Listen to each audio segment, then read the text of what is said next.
sommes hébergés exceptionnellement dans la maison de l'éducation permanente. Je crois que s'il y a un maître de l'éducation permanente, c'est bien Jean Dupuis.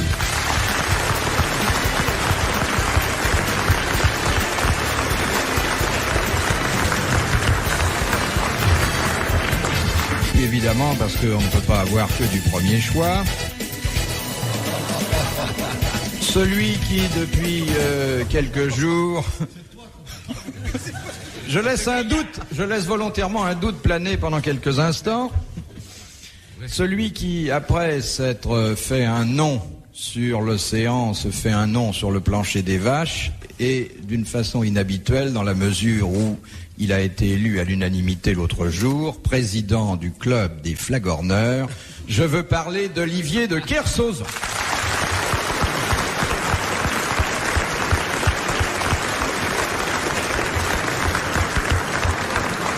Alors, chaque fois que Olivier de Kersauzon dit quelque chose de gentil, de trop gentil d'ailleurs, car vous savez, quand on en met trop, c'est plus vraisemblable, c'est suivi d'un borborigme, d'un petit mouvement des lèvres, d'une succion spéciale. Voilà.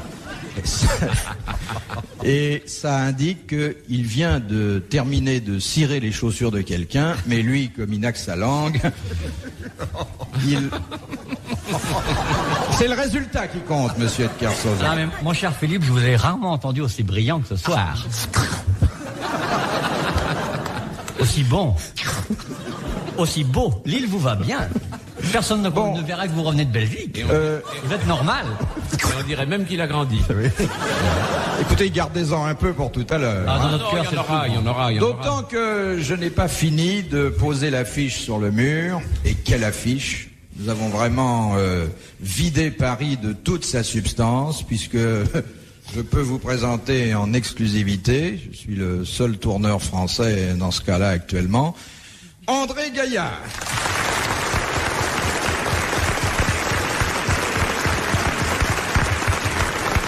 Et pour cela, la station que je représente a dû verser un très important dédit au Palladium d'Ouille, qui avait André Gaillard sous contrat pour toute la saison. Et puis celui que vous attendez tous, et que pour l'instant son médecin attend en vain, car il a surmonté ses douleurs pour venir porter la bonne parole ici, Jacques Martin.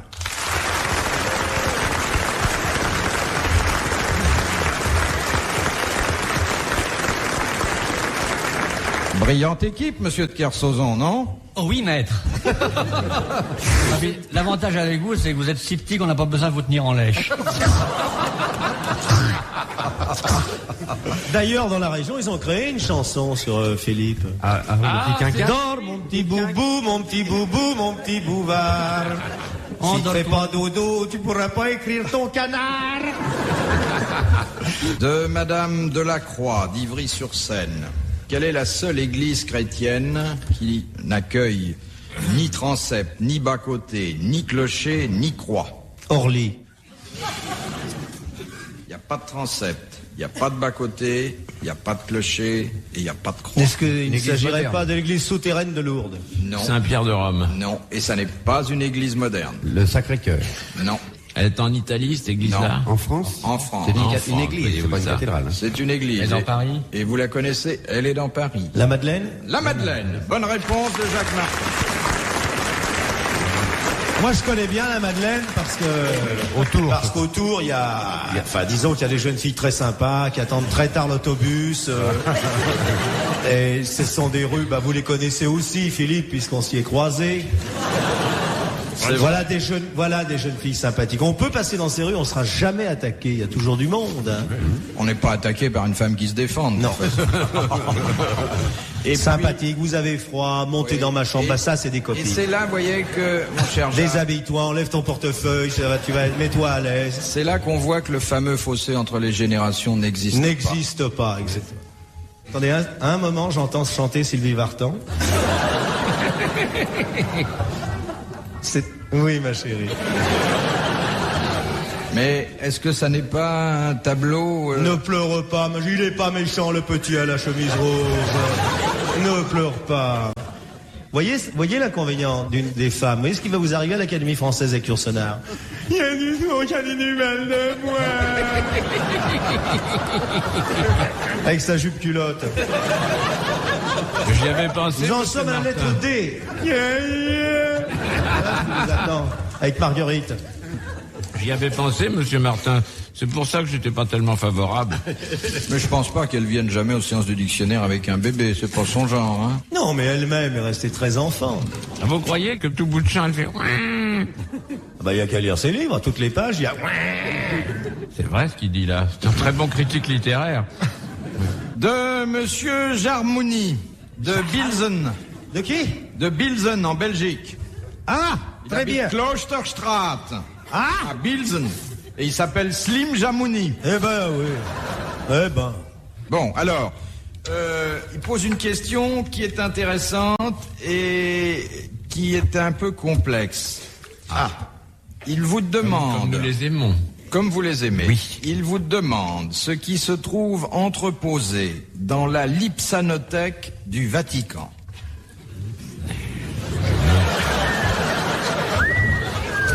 Vous vous souvenez quand vous êtes à Saint-Pierre, À droite en entrant. Ouais. 4e gare de Suisse, le corridor... Est-ce que ce n'est pas pas les manuscrits le morceau de toile sur lequel est représentée la Sainte Face? Non.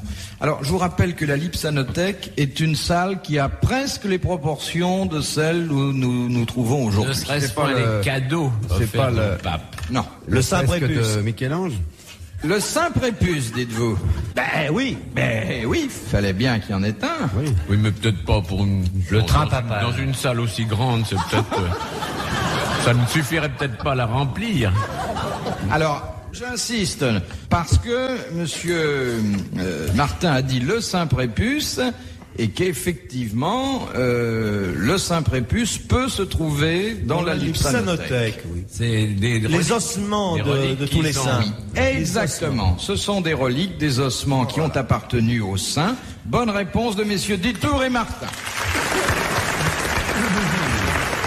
Et paraît-il, c'est d'une très grande variété, d'une prodigieuse richesse. Oh, c'est formidable. Il y a un peu de tout, vous savez, parce que finalement, les reliques appartiennent à tous les endroits du corps. Hein. Bien sûr, mais n'est-ce pas là, n'est-ce pas dans cette pièce même que le maréchal MacMahon est entré et s'est exclamé Que d'eau, que d'os. Eh oui, c'est là, c'est là. Il y a des cendres, il y a des dents, il y a plusieurs tiroirs qui sont pleins de dents. Oui. Il y a des fragments d'os, et puis il y a quelquefois des membres qui sont miraculeusement conservés. Ah oui, vraiment. Bon, je pense que comme vous ne traitez pas ce sujet avec Non. toute l'onction des Non, éléments- Vous êtes déçus, hein? Non, pas du tout. Non, non, il Porcelaine. espérait bien nous faire sortir des horreurs pour dire, ah ben, Ouais. je vous en prie, messieurs, Voilà, retenez-vous. voilà, c'est ça, porcelaine, va. Bon, on essaie de faire visiter la Lipsanothèque du Vatican à le bon ceux qui ne apôtre. peuvent pas faire le voyage de Rome. Monsieur de Carsozon, voulez-vous faire le guide? Nous entrons dans la Lipsanothèque. À droite, vous verrez différents ossements ayant appartenu aux premiers chrétiens. Ces ossements ont été ramenés des catacombes en 1612 par Monseigneur Martai Bisoni Caracciolo. C'est là que vous pouvez voir un tibia, 2 joueurs de football, je shoot à devant, une bicyclette gréco-romaine, et vous pourrez voir dans la rangée de dents à droite l'ensemble qui a été confié à un dinosaure péruvian, Monseigneur Imartino.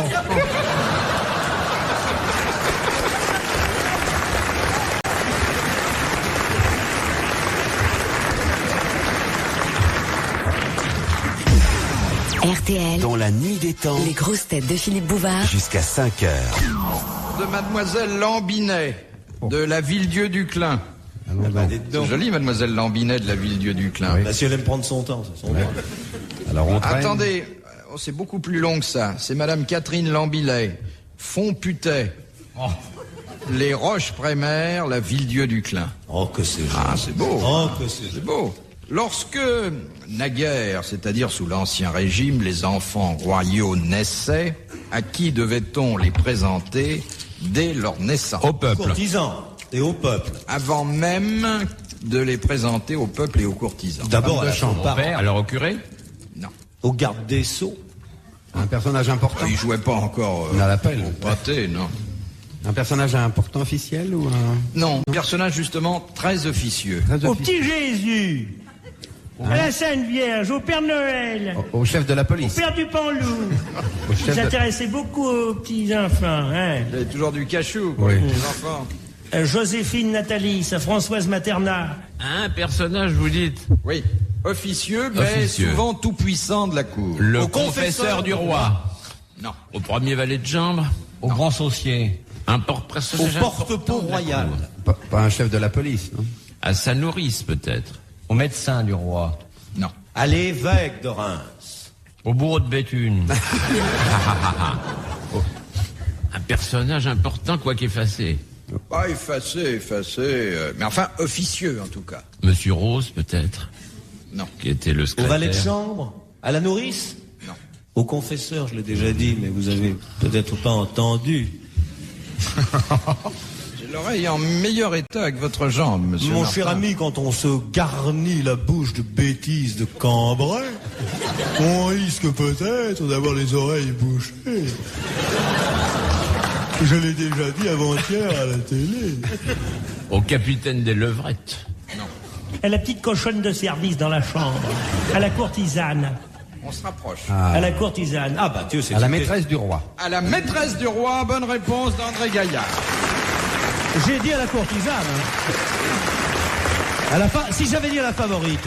Ah oui, d'accord, mais la courtisane, bon, c'est du ça, personnel intérimaire, tandis que... La favorite, c'est elle qui se farcit les mauvais jours. Mais alors, écoutez, Parce que, monsieur vous savez, Bouvard. quand on avait enlevé le bandage, Louis XIV, Permettez, monsieur ça Bouvard. partait de partout. C'est vrai? Ah, Louis XIV, on enlevait la perruque, un flan à la vanille dans un réfrigérateur en panne.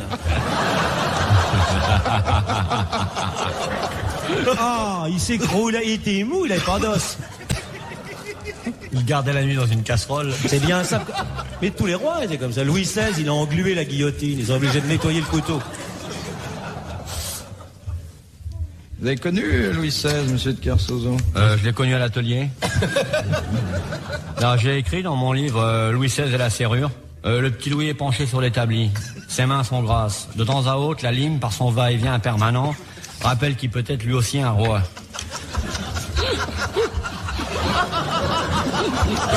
Son regard se pose sur la serrure pour essayer de le voir à travers elle. Puis ça continue comme ça. C'est un bouquin qui n'a pas été vendu. Hein. Mais quel genre de type c'était Louis XVI dans le privé? Bon camarade? Non, pas tellement. C'était un garçon qui mentait et qui se coupait beaucoup dans ses mensonges. Il n'avait pas la tête sur les épaules. On sentait que c'était un garçon instable, hein, dont le destin n'était pas sûr. Quoi. Et protestant avec ça, toujours fourré au temple. Ouais. En plus, oui.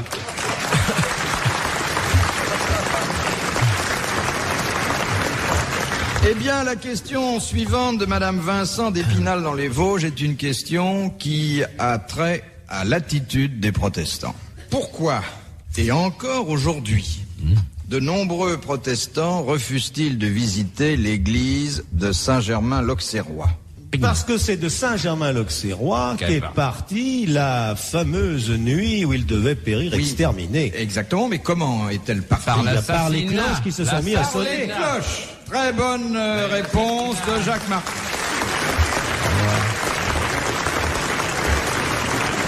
C'est pas là qu'on a assassiné Coligny aussi? Oui, mais enfin, d'une façon plus générale, ça y est. toute la Ah Saint-Barthélemy, non, mais je suis brimé, hein. tout le massacre des protestants. Non mais j'ai bien répondu. Mais très bien Oui, répondu. enfin, tout de même. Incomplètement, monsieur Quoi? Martin. Alors. Non mais. Ah puis ça suffit, hein? Hein? Ma Bouvard. Attendez, il y en a une là qui me semble pas sûre, alors comme j'ai les contestataires aujourd'hui... Il a peur maintenant. Il a peur, C'est hein. la première fois, parce qu'il ne travaille pas dans son cadre habituel, il est à Lille. Alors là, et d'un seul coup, une salle plus grande, il a peur. Je trouve qu'il est noué. Hein? Il est noué, je trouve. Le bouvard est fragile et délicat. Cet animal plein de talent ne peut pas être transporté à n'importe quel endroit en dehors d'avoir en permanence une couveuse autogérée. La température doit être supérieure à 19 degrés. Le bouvard est un oiseau futile et volage. Il pond ses œufs dès la fin du mois de septembre. Des œufs pas plus gros qu'une crotte de mouche qu'il enterre dans la terre avec ses deux pattes de derrière. L'œuf de Bouvard, qui est fort reconnaissable à cause de sa couleur, rayé noir et jaune, point blanc sur la droite. Le deuxième, juste à côté de la corde. Les œufs de Bouvard sont utilisés dans la chimie pour fabriquer, je vous le demande, Différents produits de beauté, dont ça on est les dames les plus coquettes de notre société.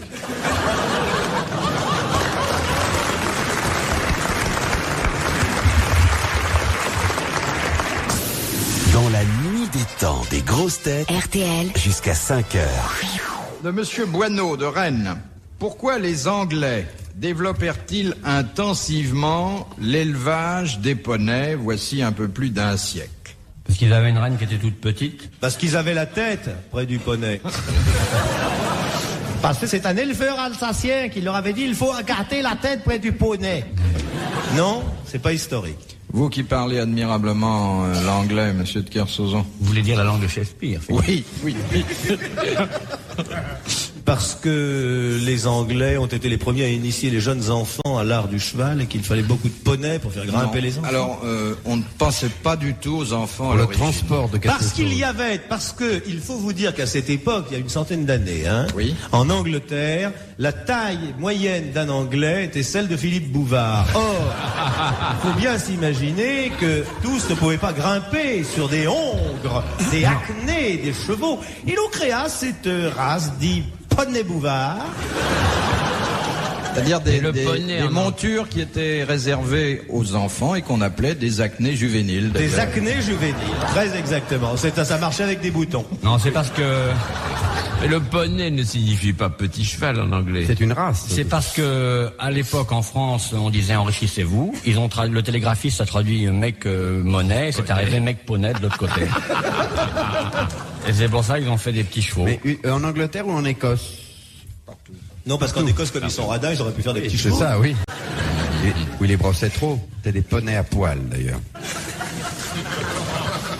Était-ce pour l'armée? Non. On s'en servait pour quelque chose de spécial, des poneys? Était-ce pour tirer des bugs? Non, bien sûr, c'était pour la utiliser montagne. les poneys dans les mines. Oui, Voilà. C'était exactement pour tirer les chariots dans les mines.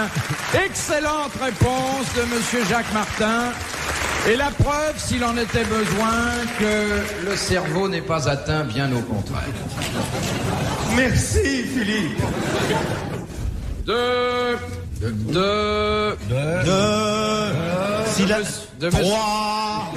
Monsieur Prévost de Vigneux dans l'Essonne. Pourquoi Zacharie devint-il muet et à quelle occasion retrouva-t-il la parole? Il est dans l'Ancien ou dans le Nouveau Testament? Non, Zacharie, c'est ce qui remplaçait le sucre pendant la guerre. Oui. Et alors il a perdu la parole Il a perdu la parole. devant un événement qui lui a fait grand peur. Ça a été plutôt une sanction divine parce que le Seigneur n'avait pas apprécié son comportement dans un cas précis. Et plus tard, cette parole lui est revenue à l'occasion d'un autre événement précis. Est-ce que Zacharie aurait pas fait quelque chose qu'il faut pas faire avec une dame? Non. C'est un prophète, Zacharie, en plus. Ah oui. Non, pas celui-là. Ah, pas celui-là. Pouvez-vous le situer un peu? Oui. Je vois pas. Milieu social, contexte, origine, numéro de sécu. Il n'y a pas de problème. Au départ, il était confectionneur. Mais après... Après, quand il est descendu de la rue du Sentier. Il a rencontré quelqu'un qui lui a dit quelque chose qu'il n'a pas cru. Je peux pas aller plus loin. Ah oui. Un ange. Il a rencontré un ange. Qui lui a dit Zacharie. Quel ange? Gabriel. Gabriel, c'est le seul qui était C'est toujours, c'est celui qui était chargé de tout. Il arrivait dans la cuisine, il faisait dans 8 mois un bébé, hop, il partait. Bonjour madame, au revoir madame, c'est parti. Alors, justement, Gabriel un jour entre dans la cuisine de Zacharie. Ah! Qu'est-ce qu'il lui dit? Eh ben, il entre et il lui dit, ta sœur ou ta cousine va mettre au monde un enfant qui sera roi des Juifs. Bon, pas ta sœur ou ta cousine. Ou ta femme. Ta femme. Ta femme. Bon. Et lui, il fait, ça va pas, et moineau. Très bonne réponse de Jacques Martin.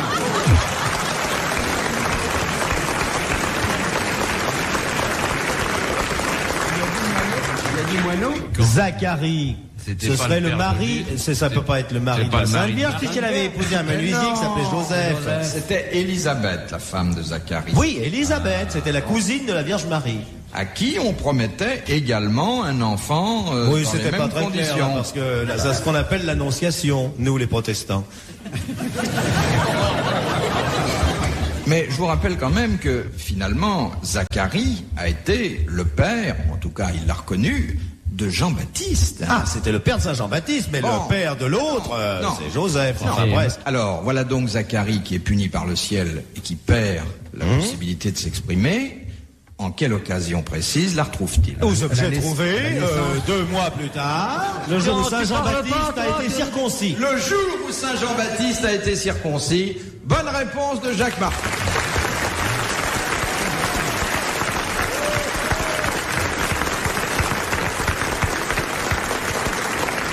Pour assister aux grosses têtes de Philippe Bouvard, rendez-vous sur rtl.fr.